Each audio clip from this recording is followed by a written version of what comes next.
안녕하세요. 사사히 사람 사는 이야기 오늘의 사연입니다. 안녕하세요. 34살의 최민섭이라고 합니다. 지방에서 식당을 운영하고 있죠. 요즘 TV에도 맛집이라던가 요리 프로가 참 많은데 요즘은 광고성이 짙어져서 맛집 채널을 믿지 않는다고 하더군요.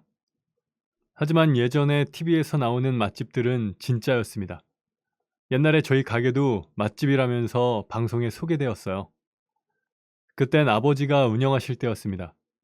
전 그런 유명한 가게의 장남이었고요. 광고라고 하실 수도 있으니 정확하게 어떤 메뉴인지는 말씀드릴 수는 없지만 메인 요리는 양념된 고기입니다. 본인의 인생의 절반 이상을 이 메뉴에 쏟아부으신 아버지 덕에 예전부터 지역 주민들 사이에 맛집이라고 소문이 자자했죠.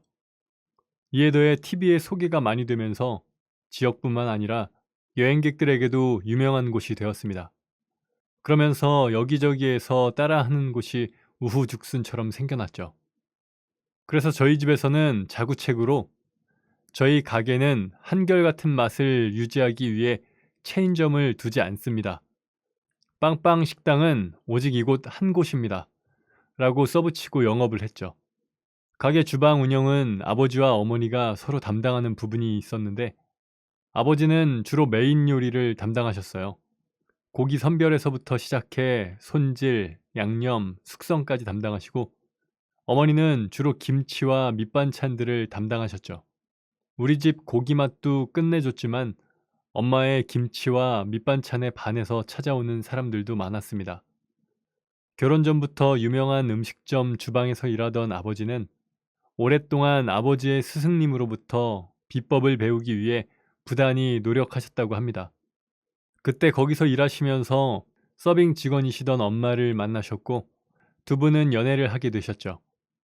그러다 제가 생기면서 빨리 결혼을 하게 되었습니다. 22살의 어린 나이였던 엄마는 외할머니와 할아버지께 쫓겨나고 말았지만 말이죠. 두 분이 결혼한 이듬해에 제가 태어났고 2년 뒤에 동생이 또 3년 뒤에는 막내 동생이 태어나면서 우리 가족은 5식구가 되었죠. 그리고 아버지는 스승님 밑에서 일한 지 13년 만에 아버지의 식당을 차릴 수 있었습니다. 그제서야 스승님의 인정을 받으신 거죠. 그렇게 아버지는 스승님의 조언대로 8테이블을 놓을 수 있는 작은 규모의 식당을 시작하셨습니다. 나중에 듣게 된 이야기로는 아버지의 스승님께서 혼자 하는 주방 일이 손에 익고 독자적인 소스를 개발할 수 있을 때쯤 확장을 하라고 하셨다더군요. 어머니 역시 아버지가 식당을 차리셨을 때 두 팔 걷어붙이고 도와주셨죠. 이제 앞으로 우리 가족의 생계가 달린 일이었으니까요. 부모님이 결혼을 하실 때 인연을 끊으신 외할머니와 외할아버지는 막내가 태어나기 직전부터 서로 왕래를 하기 시작했는데 외할머니 표 김치 맛이 최고였죠. 제가 외할아버지 댁에 처음 간 것은 6살 때였는데 그때까지 김치를 좋아하지 않던 제가 할머니의 김치에 밥 한 공기를 다 먹었다는 이야기는 귀에 딱지가 않도록 들었던 일화네요. 그리고 식당을 오픈하면서 그 맛있는 김치를 식당에서 제공하고 싶었던 어머니는 외할머니께 부탁을 드렸고 할머니는 자식 잘 되는 일이니 흔쾌히 도와주셨죠. 처음에는 할머니께서 직접 김치를 담궈 주셨어요. 그 덕인지 장사는 점점 잘 되었고 하루에 소비되는 김치 양이 늘어가자 어머니는 할머니에게 김치 담그는 방법을 직접 전수받아서 어머니가 대신 담그기 시작했습니다. 물론 처음에는 할머니의 김치 맛을 따라가지 못했지만 그래도 다년간 노력하신 끝에 엄마도 할머니 못지않은 맛있는 김치를 만들게 되었죠.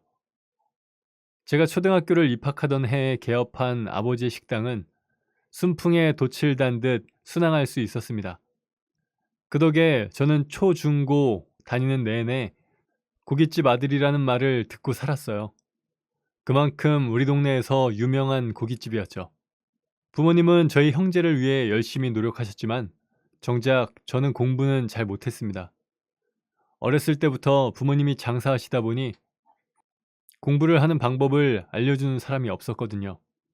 숙제가 있어도 따로 봐줄 시간도 없으셨고 솔직히 저도 다 핑계라는 건 압니다. 부모님이 바쁜 환경 속에서도 동생들은 알아서 공부를 했으니까요. 어릴 때는 만화나 개그 프로를 많이 보는데 동생들은 자꾸 EBS 교육방송을 보더라고요. 재미도 없고 지루하고 따분한데 솔직히 지금도 이해는 안 갑니다. 게다가 동생들은 시험도 100점 맞아오고 우등상도 받다 보니 아버지는 저보다 동생들을 훨씬 예뻐했어요.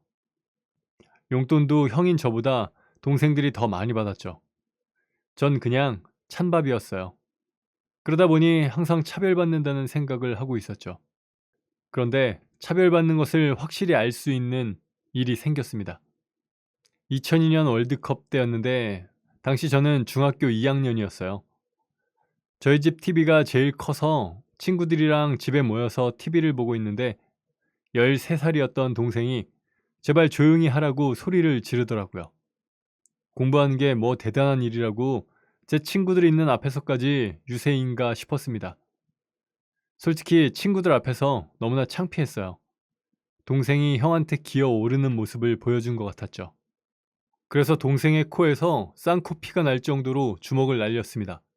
그리고 저는 그날 부모님한테 엄청 혼났습니다. 너 동생한테 이게 뭐 하는 짓이야? 친구들 있는 데서 조그만 게 까불잖아요. 공부한다는 동생 도와주지는 못할 망정 집에 왜 친구들을 데리고 가서 소리를 지르고 놀아? 그렇게 공부가 하기 싫으면 가게 나와서 일이나 도와! 라고 말씀하시는 아버지에게 내심 서운했습니다. 공부 잘하는 자식만 자식으로 생각하시는 것 같았거든요. 그래서 반항심이 생겨서 더 공부를 멀리했던 것 같아요. 물론 공부가 재미없기도 했고 지루하기도 했고 친구들이랑 노는 게 더 재미있었으니까요. 그렇다고 나쁜 길에 빠진 건 아니었어요. 남들 겪는 사춘기 시절이랑 비슷했죠.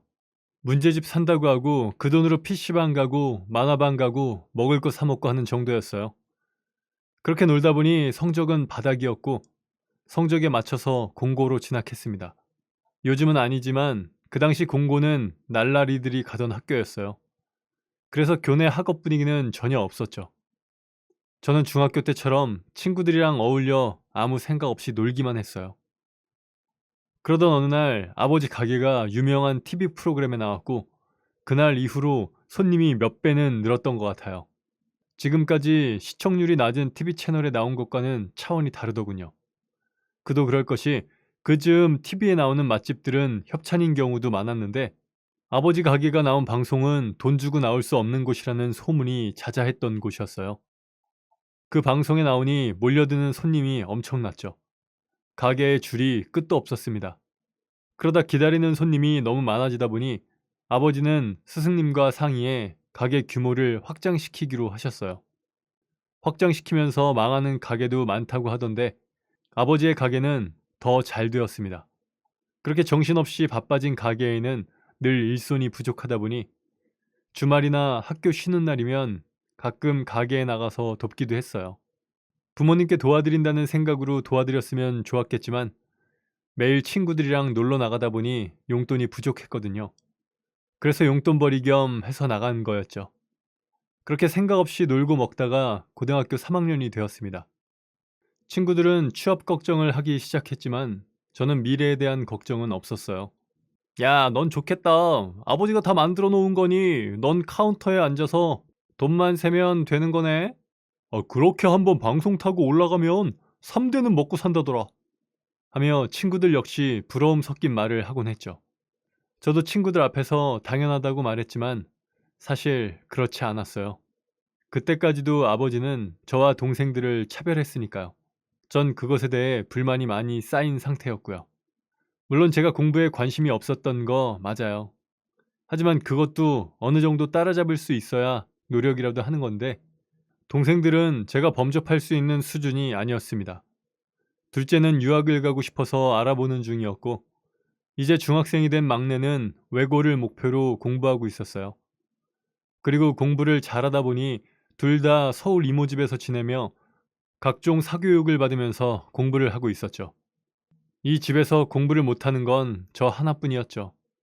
그러다 보니 전 그저 미운 오리 새끼였습니다. 아버지도 절 바라보실 때면 한심하다는 듯이 보시니까요. 이런 식으로 고등학교를 졸업해봤자 가게에서 알바나 하고 있을 것 같았습니다. 아버지가 호락호락 가게를 넘겨주실 것 같지도 않았죠. 그렇게 고3이 끝나가고 대학교는 안 갔습니다. 제 성적에 대학교를 가봤자 등록금 주면 입학할 수 있는 그런 수준의 대학밖에는 못 갔을 테니까요. 그렇게 전 예상대로 아버지 가게에서 서빙을 하기 시작했습니다.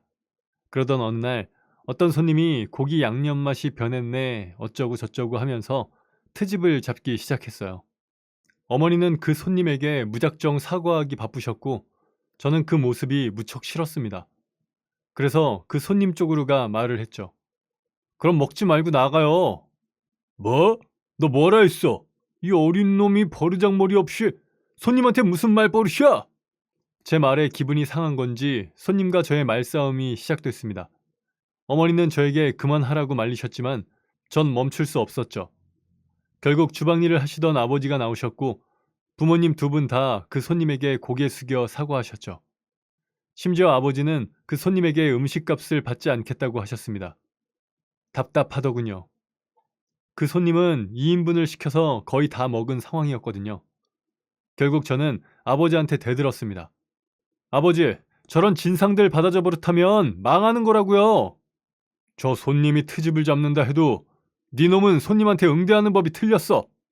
우리 집 고기가 맛있다고 소문이 나서 오는 사람은 기대치가 높단 말이다. 그러다 보면 본인이 원하는 맛이 아니면 실망할 수도 있는 거야. 그럼 굳이 돈 내고 먼 길을 달려 이 음식을 먹으러 온 손님한테 감사하고 죄송해야 하는 거지. 손님을 너처럼 상대하는 놈이 어디 있냐? 아버지 그러다가 진상한테 당하는 거예요. 당해도 내가 당할 테니 넌 이제 가게에도 나오지 마. 쓸모없는 놈. 그 말을 들으니 자존심도 상하고 절 내놓은 자식 취급하는 아버지에게 화가 나 나가겠다 마음먹었죠. 그날 밤 전 아버지 지갑에서 돈을 훔쳐 더는 이런 취급받으면서 못 살아요. 성공하면 그때 다시 집에 돌아오겠습니다. 라고 편지 한 장을 써놓고는 집을 나왔습니다. 집에서 나온 저는 어디가 좋을까 하고 고민하다가 아무런 연고가 없는 강원도를 향했습니다. 그리고 전 정말 닥치는 대로 일을 해야 했죠. 그동안 부모님 품 안이 얼마나 따뜻한 곳이었는지 느껴지기는 했지만 금이 환영을 하겠다는 생각에 일을 악물었습니다. 노가다도 하고 뱃일도 하고 어느 동네에서 밭일도 했어요. 그렇게 제가 할 수 있는 모든 일을 했는데도 돈은 쉽게 모이지 않았습니다. 결국 돈이 떨어져 갈 때쯤 자원 입대를 했죠. 집에는 연락도 안 했고 부모님도 절 굳이 찾지 않으시더군요. 물론 전역하고 나서도 집으로 돌아가지는 않았습니다. 그리고 이번엔 충청도 지역으로 와서 떠돌이 생활을 시작했습니다.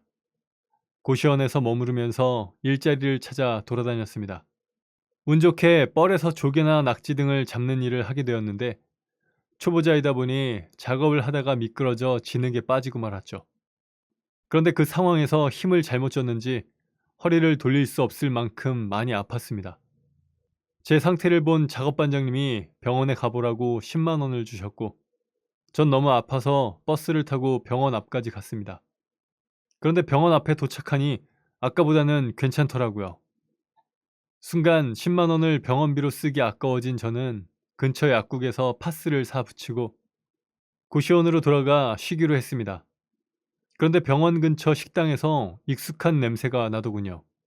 주머니에 돈도 있겠다 다치기도 했으니 오랜만에 고기를 먹기로 하고 그 식당에 들어갔습니다. 그런데 주문한 음식을 먹는데 눈물이 나더군요. 몸이 아프고 서러워서 그랬던 건지 아버지가 해주신 맛이랑 비슷한 느낌이어서 그랬던 건지 모르겠습니다. 그냥 울컥했어요. 그날 이후로 가족이 생각나면 자연스럽게 그 식당을 찾아갔습니다. 그렇게 몇 번째 그 식당에 갔더니 어느 날은 구인 공고가 붙어 있더라고요. 전 그걸 보자마자 가게 사장님을 찾았고 무조건 제가 하겠다고 우겼습니다. 사장님은 면접도 보지 않고 우겨대는 저를 보며 당황하셨지만 3일 연속으로 쉬지 않고 일을 시켜달라고 부탁드리니 결국 채용해 주시더군요. 그렇게 24살에 식당에서 막내 일을 시작했습니다. 처음에는 홀에서 청소를 하거나 서빙하시는 분들이 물건을 쉽게 찾을 수 있게 정리하고 손님이 나간 상을 치우는 일을 했습니다. 그러다가 3개월쯤 됐을 때 서빙을 할 수 있게 되었죠. 정말 밑바닥부터였어요. 2년이 지나 손님들 테이블에 고기 조절까지 해드릴 수 있을 때쯤에서야 주방으로 들어갈 수 있었죠. 거기서부터 또 새로운 막내 생활이 시작됐어요. 주방 막내는 그냥 다른 것 없이 설거지만 했습니다. 그래도 설거지하면서도 배우는 게 있더군요. 보이는 게 있었으니까요. 잔반을 보면서 오늘은 파가 안 좋았구나 하는 것을 파악할 수 있었고, 어떤 날에는 오늘은 버섯 반찬이 별로인가 보네 라는 생각을 하면서 설거지를 했습니다. 그렇게 주방 막내 생활을 2년쯤 했을 때 스승님이 저에게 재료 손질도 해보라고 해주시더라고요. 제 노력을 인정받은 것 같아서 기뻤습니다. 그리고 그때부터 스승님께서 직접 저에게 이것저것을 알려주기 시작했어요. 들어가는 재료의 크기는 어떤 크기로 썰어야 하는지, 양파가 매운 철에 쓰는 양과 덜 매운 철에 쓰는 양이 다르다는 것, 그리고 양념에 들어가는 육수에 들어가는 채소의 크기 등등 정말 세세하게 가르쳐 주셨죠. 저는 착실하게 스승님의 가르침에 응했습니다. 솔직히 좀 힘들긴 했어요. 스승님은 친절한 성격은 절대 아니셨거든요. 음식에 대해서는 무척 엄격한 분이어서 많이 혼났지만 배울 점도 많았습니다. 그렇게 식당에서 일을 시작한 지 10년 정도의 시간이 흘러 제가 직접 고기 손질을 할 수 있을 수준이 되었을 쯤에 식당에 작은 소동이 생겼습니다. 홀 직원이 어떤 손님이 음식이 입에 맞지 않는다며 다시 해달라고 한다고 고기가 담긴 그릇을 들고 왔더군요. 손님은 아기 먹일 거라며 맵지 않게 해달라고 부탁드렸는데 짜고 매워서 먹을 수가 없다고 했지만 이미 절반이나 먹은 상태였죠. 저희 양념 육수에 고추가 들어가기는 하지만 따로 양념에 고추를 넣지 않는데 아기가 먹기엔 매운가? 하는 생각이 들었고 전 직접 손님에게 갔습니다. 안녕하세요. 주방 담당자 최민섭입니다. 음식이 많이 자극적이신가요? 제가 주문할 때 아기랑 같이 먹을 거라고 미리 말씀드렸단 말이에요. 그런데 이렇게 자극적이면 어떡해요? 죄송합니다. 저희 가게 고기는 미리 양념을 숙성하기 때문에 다른 양념으로 바꿔드릴 수 없습니다. 그 부분은 주문받을 때 이미 저희 직원이 말씀드렸을 텐데요. 제가 설명을 하자 손님은 다른 이야기는 없이 계속 못 먹겠다 하며 저희 가게를 나무랐고 저는 손님에게 사과를 드렸습니다.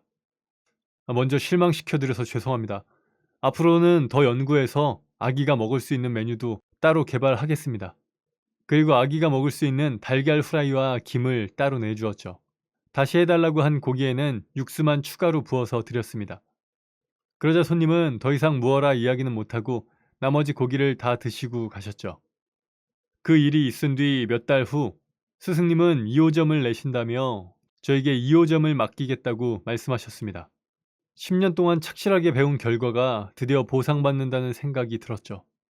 그렇게 2호점을 내기 위한 특별 훈련은 해주시는데 그 중에서 제일 중요한 양념의 비법 전수는 해주지 않으셨어요.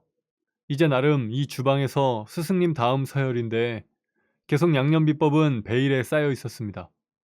늘 그랬듯 새벽마다 오셔서 제가 준비해둔 기본 재료와 스승님의 비밀 재료로 양념을 만들어 놓고 가셨어요. 그러면 다음날 출근한 제가 직접 고기를 재우는 시기였죠. 저도 물론 양념 비법을 알고 싶어 스승님께 은근슬쩍 물어보기도 했고 새벽에 퇴근하지 않고 기다려보기도 했지만 스승님의 양념 비법은 전혀 알 수 없었습니다. 이대로 가다가는 2호점을 못하는 게 아닌가 하는 생각에 마음만 조급해져 갔죠.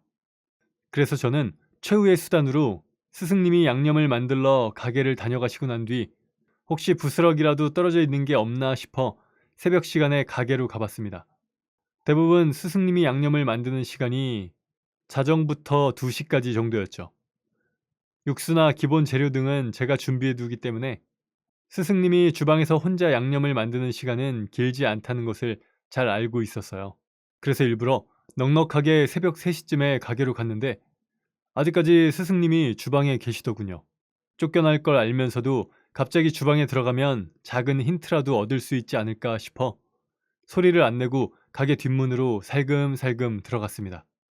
그런데 주방에는 스승님만 계신 게 아니더군요. 황급히 주방에서 홀로 음식이 나오는 선반 아래로 몸을 숨겼어요. 이미 양념을 다 만든 듯한 두 사람은 재료에 대한 이야기를 나누더군요. 그 순간 혹시 저 사람에게 비법을 파는 건가? 하는 생각에 두 사람의 대화에 집중했습니다. 그랬는데 어떤 남자가 이걸 넣고 저걸 넣고 하며 스승님에게 가르쳐 주시더군요. 대체 누구지? 하는 생각에 고개를 살짝 들어 주방을 엿보는 순간 전 그대로 다리에 힘이 풀려 주저앉았어요. 정말 예상치 못한 인물이 스승님에게 가르쳐 주고 있었으니까요. 그 사람은 오래전 연락을 끊은 제 아버지였습니다. 그리고 두 분은 계속 이야기를 나누셨죠. 형님, 이젠 민섭이에게 가게 맡기셔도 될 것 같습니다.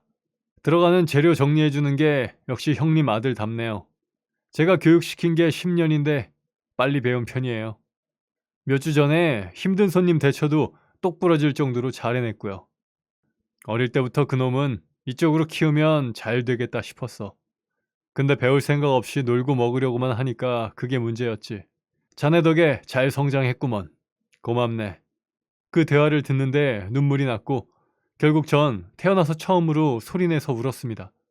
이 감정이 아버지에 대한 그리움이었는지 아니면 아버지가 날 버린 게 아니었다는 안심이었는지는 아직도 모르겠습니다. 제가 우는 소리에 두 분은 놀라서 주방에서 나오셨고 결국 저는 들키고 말았죠. 스승님은 우선 저를 일으켜 테이블에 앉혔습니다. 그리고 13년 만에 만난 아버지는 아무 말 없이 제 앞에 앉아 계셨죠. 전 스승님과 아버지에게 이 새벽에 식당에 온 이유를 설명했습니다. 혹시 양념 만드시면서 주방에 뭐라도 흘리신 게 없을까 해서 와봤습니다. 죄송합니다. 그러자 스승님은 박장대소를 하시더군요. 형님이랑 똑같네요. 형님도 예전에 우리 스승님 식당에서 그러셨잖아요. 비법 양념 만들고 난 시간에 가서 냄새라도 맡아보겠다고 새벽에 혼자 가시고. 형님 아들답네요. 알고 보니 제 스승님과 아버지는 같은 스승님 아래서 일을 배웠다고 하시더군요. 함께 일하면서 힘든 시간을 보내 지금은 호형호재하는 사이라고 했습니다. 아버지도 스승님도 체인점은 두지 않고 운영해 오시면서도 오랜 세월 한솥밥을 먹은 스승님과 아버지는 각자의 비법을 공유하면서 조금씩 차별화를 두고 식당을 운영하고 있었던 것이었습니다. 그래서 제 스승님 음식에서 아버지의 맛을 느꼈던 것이었죠. 그리고 아버지가 오랜만에 저에게 말씀하셨습니다. 넌 어려서부터 끈기 없고 공부에도 관심이 없었어. 날 닮아서 요리를 좋아하긴 했지만 너에게는 간절함이 없었다. 그래서 이끌어주려고 해도 이끌어줄 수 없었지. 그리고 아버지를 믿고 망나니 생활을 하는 저에게 가게를 물려주면 얼마 못 가 가게를 다 팔아먹을 것 같아서 더 모질게 대했다고 하시더군요. 사실 아버지가 저를 찾지 않은 건 몇 년간 사회 경험을 하면서 쓰디쓴 인생 공부를 통해 정신을 차리게 한 뒤 다시 집으로 불러들이려고 하셨는데 제가 제 발로 이 식당에 들어와서 일하겠다고 했던 것입니다. 스승님은 어린 시절 얼굴이 남아있는 저를 알아보셨고 이름까지 똑같으니 바로 아버지께 연락하셨다네요. 스승님의 연락에 아버지는 잘 부탁한다며 특히 더 모질고 힘들게 굴리라고 하셨다더군요. 그제야 저는 아버지에게 미운 오리 새끼가 아니라 사랑받는 자식이었다는 걸 깨달았습니다. 그리고 저는 아버지의 식당을 물려받기 위해 고향으로 돌아왔죠. 동생들은 처음부터 식당에는 관심이 없었습니다. 아버지도 그걸 아시고 하고 싶은 공부하라고 지원해 주신 거였죠. 아버지의 판단이 옳았습니다. 그렇게 돌아오게 된 저는 지금 아버지의 식당에서 일하고 있습니다. 여전히 아버지의 비법을 따라잡기 위해 고군분투 중이죠. 예전이었다면 양념 비법을 알기 위해 안달이 났을 테지만 요즘은 제자리에서 묵묵히 제 할 일을 다하는 것에 만족하고 있습니다. 옆에서 아버지 하시는 일을 보고 배우다 보면 저에게도 느낌이라는 것이 오겠죠. 그리고 이렇게 착실하게 배워나가는 것이 결국 비법을 전수받을 수 있는 가장 빠른 방법이라는 걸 이제는 믿어 의심치 않습니다. 제가 아버지 앞에서 믿음직한 요리사로 성장했다는 걸 보여드리면 되겠죠. 지금이 아니라 훨씬 나중에 물려주셔도 상관없습니다. 그 전에 아버지와 함께 오래오래 일하고 싶으니까요. 그런데 요즘은 어머니가 김치 비법 물려줄 며느리 데려오라고 난리시네요. 아버지도 환갑까지 현역을 뛰셨고 외할머니도 환갑까지 해주셨으니 엄마도 환갑까지 해주시라고 응석 아닌 응석을 부리고 있긴 합니다. 그런데 어머니 환갑까지 5년밖에 안 남아서 큰일이네요. 이제 막 정신 차리고 이 세계에서 일해보니 제가 허비한 시간이 아버지 보시기에 얼마나 안타까웠을지 알 것 같습니다. 나중에 저에게도 후배나 자식이 생긴다면 저 역시 아버지와 똑같이 혹독한 트레이닝을 시킬 거예요. 그게 이 정글에서 살아남을 수 있는 방법이니까요. 정신 못 차리고 오랜 시간 방황을 한 저를 묵묵히 기다려주신 아버지와 하나하나 알려주신 스승님께 부끄러운 제자가 되지 않도록 더욱 열심히 노력하는 요리사가 되도록 하겠습니다. 지금까지 제 이야기를 들어주셔서 감사합니다. 네, 오늘 사연은 여기까지입니다. 사람 사는 이야기, 채널 구독과 좋아요, 알람 설정 부탁드립니다. 전 다음 시간에 더 재미있는 사람 사는 이야기로 찾아뵙겠습니다. 감사합니다.